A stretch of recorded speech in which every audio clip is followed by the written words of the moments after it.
Welcome to our harassment training. Despite decades of attention in courtrooms and the media, harassment can be a significant and costly problem in today's business environment.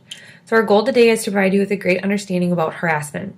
At the end of today's training, you'll know Multi-Tech's harassment policy, understand what constitutes harassment and what to look for, procedures for reporting harassment, and what you can do to ensure our workplace is free from harassment and discrimination. So what is the harassment-free workplace policy? Multi-Tech values all of its employees, and we treat every employee with dignity and respect and expect all employees to extend the same consideration to one another. Therefore, we're adapting the harassment-free workplace policy. So this policy includes, but is not limited to, sexual harassment or any types of harassment based on race, color, religion, creed, national origin, marital status, sexual orientation, protected genetic information, gender, pregnancy, disabilities, veteran status in regard to public assistance, or any other protected category that is protected by federal or state law. This also includes a supervisor, manager, coworker, vendor, applicant, or customer. This policy also applies to all terms and conditions of employment, so meaning hiring, job placement, job assignments, promotions, disciplinary action, terminations, layoffs, job transfers, leave of absence, benefits, compensation, and training. In a nutshell, unlawful harassment of any kind will not be tolerated. This is referenced in our personnel manual in section 2.2, and harassment is defined on pages 5 through 7. If it's been a while since you've had a copy of our personnel manual, maybe you've worked for Multi-Tech for quite a few years, you can find our personnel manual on our intranet or on what's called SharePoint, or otherwise feel free to always contact Human Resources, and we'll be more than happy to provide you with any information in the handbook you would like access to. What is harassment? Harassment, first and foremost, is prohibited under federal law under what's called the Title VII, which applies to every employer with 50 or more employees, which would include Multi-Tech. But not only is it illegal, but it damages productivity. When someone isn't feeling like they want to come to work anymore because they're uncomfortable or it's a hostile work environment, they're probably not going to work as hard, or you're probably not going to get as much productivity done because they don't feel safe. And why would you work hard if you're not feeling comfortable at work? Therefore, it harms morale, because most likely someone who's being harassed or is witnessing harassment going on, they're probably not going to want to work with other people who might be the person harassing them, or maybe working for the supervisor that maybe has the impression that they're harassing their employees. If you're reporting forms of harassment that you're witnessing and maybe Human Resources doesn't do anything, or you're not noticing that your supervisor or management team is doing anything, you're not going to trust Multi-Tech. You're probably going to tell a lot of your friends and family about what's going on, and they could be potential customers of ours, which ultimately would ruin our company reputation. So not only is harassment illegal and ultimately damages productivity and affects that person, but it affects everyone involved. So what's the definition of harassment? Harassment is anything considered unwelcome conduct which is taken and creates an abusive job environment. So in order for it to be considered unwelcome, the conduct must be both actually offensive to the victim and not solicited or invited by the victim. Some examples, which we'll dive into in a little bit, but some key examples to know if the conduct is unwelcome or unwanted. Maybe the victim told the harasser to stop. Maybe the victim moved away when the behavior occurred, or looked away from the harasser when the joke was told. Or maybe the victim met the joke with a prolonged stony silence. Some factors in determining whether the environment was made hostile could be, how often does the frequency of the conduct happen? Is it just a one-off comment, or does it happen day in and day out? How severe is the conduct? Is it something that made you roll your eyes and just say, oh, yeah, he crossed the line a little bit, but it's fine? Or does it truly make you feel uncomfortable? Does it affect the victim's psychological well-being or job performance? Does it make the victim not want to come to work? Those are all some key things to take into consideration and to maybe ask yourself. Well, prohibited types of harassment. All forms of harassment and discrimination are considered prohibited, but I think, there's no long laundry list that we can really go through. There's some high-level ones that we can make sure we take a look out for, but really all harassment is prohibited, and it truly comes down to perceptions. First, the conduct has to have the effect of actually humiliating, intimidating, or coercing someone through personal attack, and the conduct has to then cause the recipient to be embarrassed, uncomfortable, or cause emotional distress. So some examples of that are maybe unnecessary touching or staring or leering or any verbal threats, unequal treatment because of certain beliefs, teasing or joking about a person's age, disability, or any other protected category, racially motivated words or damages to personal property, things of that nature, which really the list, we could really go on and on. So it'll never be an all-inclusive list. Just know that all types of harassment are prohibited. So what types of harassment? I think we all have heard what sexual harassment is, and we'll dive into that in a little bit. But when defining harassment, it can really be broken into two categories. First is sexual harassment, and second is a hostile work environment. Like I said, we'll dig into sexual harassment in the next coming slides, but made up from sexual harassment is a term called quid pro quo, which means this for that. So it means when employment decisions or employment expectations are based on an employee's willingness to grant or deny sexual favors and willingness to submit to unwelcome behavior. So an example would be demanding sexual favors in exchange for a promotion or raise, or maybe the opposite, demanding sexual favors to avoid termination or maybe a negative review. Hostile work environment is verbal or nonverbal unwelcome conduct that unreasonably interferes with an individual's work performance or creates that abusive work environment. So meaning work environment is so negative and abusive that someone just doesn't want to come to work anymore. Definition of sexual harassment. Sexual harassment is any unwelcome sexual advances, requests for sexual favors, and any other verbal or physical conduct of a sexual nature. That's when it constitutes sexual harassment when it explicitly or implicitly affects the individual's employment, unreasonably interferes with an individual's work performance, or creates an intimidating, hostile, or offensive work environment. You can read through the slides all day long, but I think it's always important to also see the other side of it and watch some videos. It's just a different learning experience. We'll go through two examples. The first one is the sexual harassment example and a prime example of what quid pro quo is.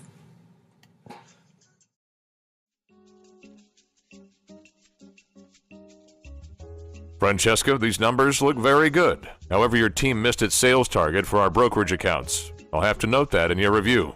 Yes, I understand we fell short of the goal. We had a good bit of turnover this quarter. I'm sure that with our new team up to speed, we will do better. It's such a shame, though, that these numbers are off. It could cost you your raise and promotion for at least 6 months. I know, and that's unfortunate. It really was out of my control, what with the staff turnover. You know, I'd hate to see a beautiful girl like yourself deprived of what she deserves. Perhaps we could spend some time together and discuss this further. I'm sorry, I'm confused. Well, I'm in town for a couple of days. Perhaps we could meet later this evening. Spend some time together and figure out how a girl as attractive and friendly as you might get rid of the black mark on a review and get her raise a little quicker. Or perhaps you might find this failure to meet your numbers could result in a demotion. I'd hate to see that happen. So Mr. Edwards is implying that Francesca spend some time with him, that her review will be positively impacted. So quid pro quo, if she spends time with him, he will positively impact her job performance. He also suggests that she could be demoted if she doesn't comply. So affecting her, not only her job environment and making her feel uncomfortable, but also saying, he controls if she gets a promotion or a raise or gets a negative impact on her review. Next example is an example of a hostile work environment. Mary is the first woman hired into her company's freight department. She's given a desk at the receiving dock among 4 of her male colleagues. One of them has sexually explicit pictures posted on the wall of their shared cubicle. This makes Mary uncomfortable and sets a tone that she feels is inappropriate for the workplace. She mentions this, but her colleague refuses to remove the pictures, and the department boss ignores the situation. Paul has a reputation as the office jokester. He regularly sends funny emails via the company intranet to a list of his colleagues. In recent weeks, he's begun forwarding jokes of a sexual nature. These communications make Jennifer uncomfortable.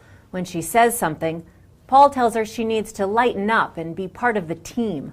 She's afraid to pursue the subject further because Paul is her boss. These are all different examples of hostile work environment, and it really just walks through, again, how the perception is reality. So sometimes a hostile work environment can be through cartoons that are posted in other people's cubes, or it can just be inappropriate jokes and comments. So all are prime examples of an uncomfortable work environment where someone was affected. We'll walk through a total of 5 examples, and we'll just walk through and see if they're harassment or not, and just talk through each example. So here's the first one.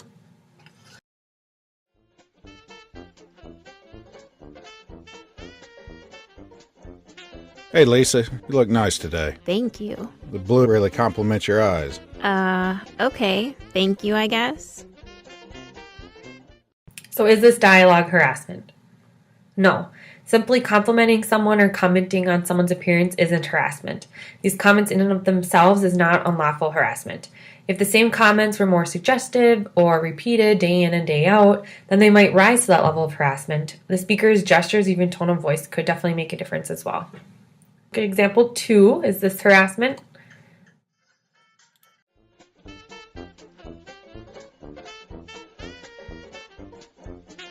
Hey, Lisa, you look really hot in that dress.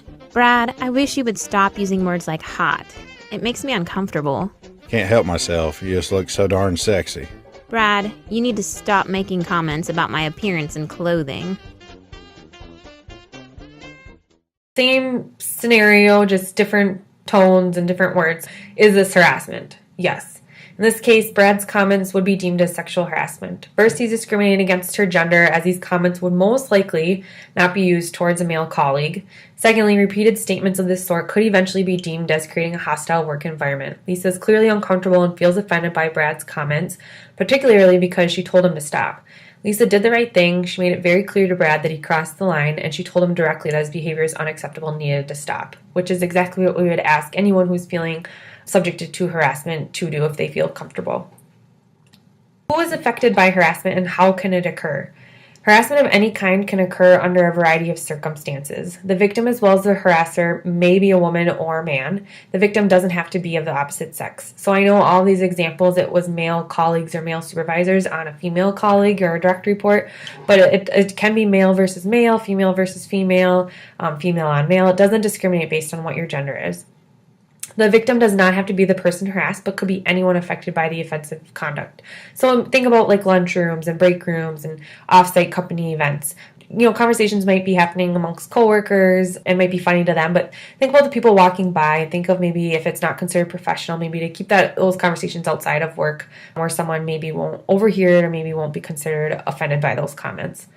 The harasser can be the victim's manager, coworker, vendor, applicant, or customer. It doesn't have to be just manager to direct report or supervisor to their direct report. It can be coworkers to coworkers. It can be someone outside of the company as well. So let's look at a third example. Is this harassment?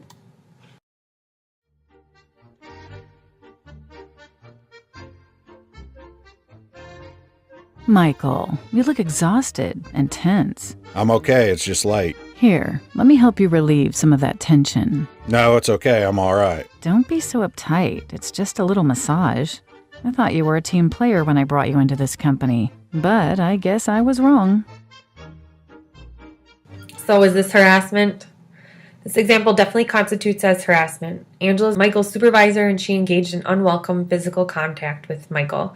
Also, she persisted when he asked her to stop. She also made comments and statements that he wasn't a team player, which infers that his success in his employment is conditional on him accepting her advances. So example 4 is this harassment.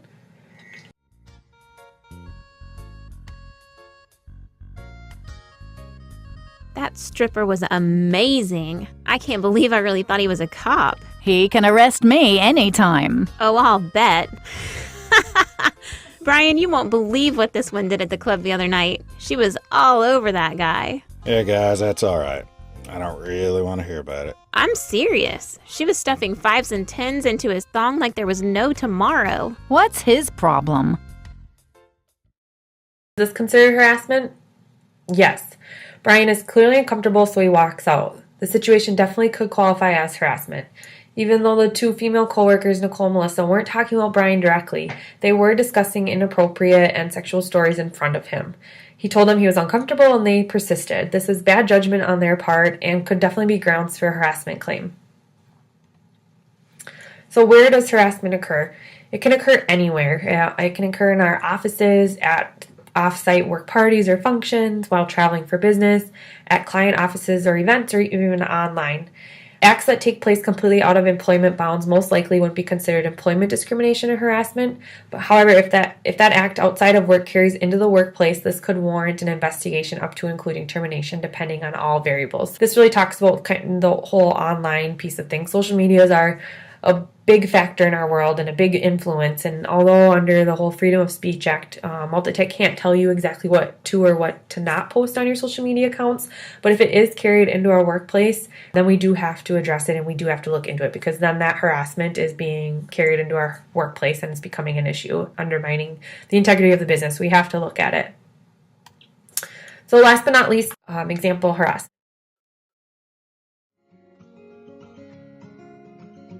Hello, Mr. Fredericks. Nice to see you. Will you be joining us at the cocktail reception this evening? Absolutely. And after the fact, I hope the firm is ready to entertain me as well. I'm sure we'll all make sure you enjoy yourself. Oh, I intend to. Now that I'm being wined and dined, I'd like y'all to take me to some of the clubs this town is famous for. You know, after hours, dancers, a place where I can be really entertained, if you catch my meaning. If you're referring to what I think you are, I'm not so sure. Oh, come on, David. It's your job to show me a good time. Now get the sales team together and let's go. Honestly, I don't think so. We've had this discussion at 3 other shows this year, and you keep insisting. These clubs are not really my cup of tea and not the place I think we should be bringing our clients. Oh, come on now, David. Man up. You do like girls, don't you? Besides, aren't I one of your top clients? Don't you want to keep my business? So will this be considered harassment even though David and Mr. Frederick don't work for the same company or even have a reporting relationship? Yes. Just because Mr. Frederick is a client of David's doesn't mitigate that his request could be considered harassment. Mr. Fredericks continues to request that David take him out to places despite David's previous no responses. He also implies that David and his work relationship could be affected, which could affect not only sales and the bottom line, but also potentially David's commission structure. David should report the situation to his supervisor so they can find an appropriate solution. There's clearly a business relationship that obviously you would want to help salvage if you could, but our main concern and the person that we want to protect the most is our employee. So if maybe the 2 supervisors of the other company can just, if they know about what's going on at these trade shows or an offsite event with our employees, then they can hopefully help find a solution that works for them internally, but also works for us. But first and foremost, our concern is that our employees are safe when they're outside traveling for work or anywhere, so they aren't feeling subject to harassment. So we can tell through these scenarios there's a zero tolerance for harassment. Harassment of any sort will not be tolerated. If you or anyone, including a supervisor, manager, coworker, vendor, applicant, or customer, feels subjected to or has witnessed conduct which violates this policy, all involved should advise the person engaging in this behavior that the conduct is offensive against this policy and must stop. Maybe you aren't a person who's comfortable telling someone that they are affecting you. Please always report the situation and conduct immediately to whoever you're comfortable with, whether it's a supervisor or someone in HR. A lot of the times we don't know about what's going on because we're not at every meeting and in every sidebar conversations. Without it being reported, it's hard to be addressed because we don't know about it. So if there's something we don't know about, there's not much we can do. But once we know about it, we will address it, and your complaint will be taken very seriously. Confidentiality of investigations. All incidents of harassment that are reported will be investigated and handled as confidentially as possible. Complete confidentiality cannot be guaranteed, however, to the extent that Multitech may be required to share the information gathered from one source with other individuals involved in the investigation. This is to ensure that the investigation is effective and complete. Like I said, complaints will be investigated promptly, thoroughly, and fairly. Retaliation.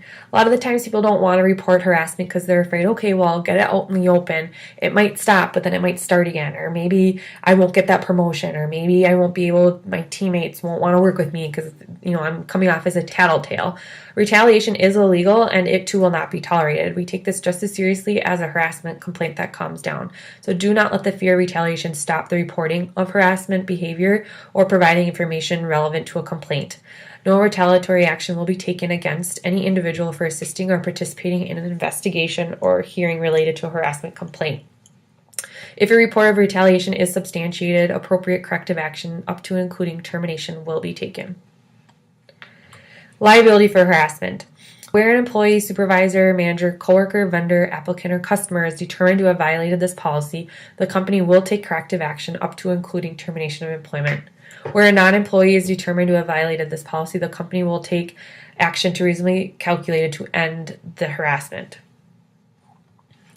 False complaint.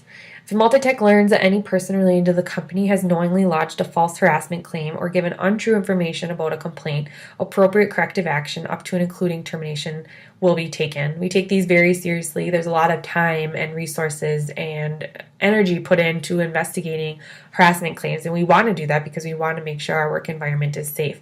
But if we're having false complaints come down our way, there's a lot of people that get involved and a lot of emotions that get involved, and it really undermines the integrity of the policy. So we take false complaints just as seriously as a harassment complaint because it is another form of harassment.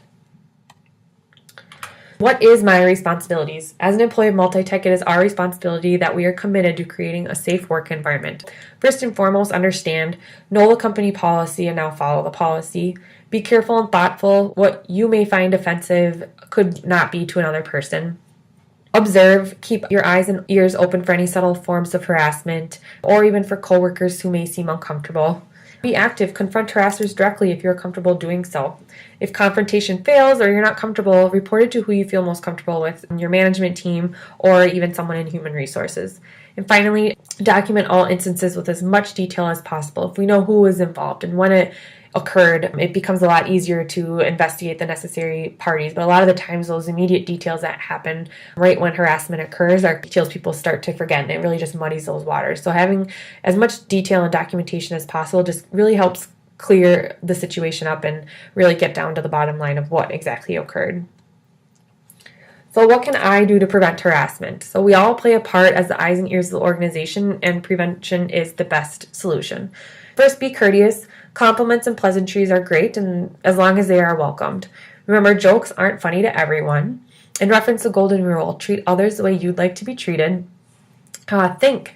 Exercise good judgment. Display appropriate language and behavior. We're all professional. We're all adults. Try to avoid loaded words. We're all intelligent enough to express displeasure without utilizing offensive terms.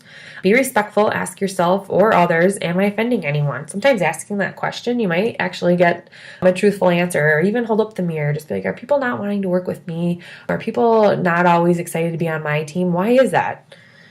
Be professional. Keep your personal life personal and your work life professional. I mean, we're all here to work. We're all here a lot of the time spending more time with our families. We get relationships are going to form. That's great, but just make sure it's always still professional. So that wraps up our harassment training. Thanks for attending. If you have any questions, always feel free, you can contact Human Resources. Thanks again.